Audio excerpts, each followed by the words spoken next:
कराची में लियारी एक्सप्रेसवे अलीशान मस्जिद के करीब फायरिंग से डॉक्टर हलाक हो गया। पुलिस के मुताबिक मकतूल डॉक्टर लाल गार्डन के रिहायशी थे और कलाकोट थाने के सामने उनका क्लिनिक है। पुलिस को फायरिंग की जगह से गोलियों के 2 खौल मिले हैं।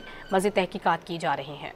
कराची में लियारी एक्सप्रेसवे अलीशान मस्जिद के करीब फायरिंग से डॉक्टर हलाक हो गया। पुलिस के मुताबिक मकतूल डॉक्टर लाल गार्डन के रिहायशी थे और कलाकोट थाने के सामने उनका क्लिनिक है। पुलिस को फायरिंग की जगह से गोलियों के 2 खौल मिले हैं। मज़ीद तहकीकात की जा रही हैं। कराची में लियारी एक्सप्रेसवे अलीशान मस्जिद के करीब फायरिंग से डॉक्टर हलाक हो गया। पुलिस के मुताबिक मकतूल डॉक्टर लाल गार्डन के रिहायशी थे और कलाकोट थाने के सामने उनका क्लिनिक है। पुलिस को फायरिंग की जगह से गोलियों के 2 खौल मिले हैं। मज़ीद तहकीकात की जा रही हैं। कराची में लियारी एक्सप्रेसवे अलीशान मस्जिद के करीब फायरिंग से डॉक्टर हलाक हो गया। पुलिस के मुताबिक मकतूल डॉक्टर लाल गार्डन के रिहायशी थे और कलाकोट थाने के सामने उनका क्लिनिक है।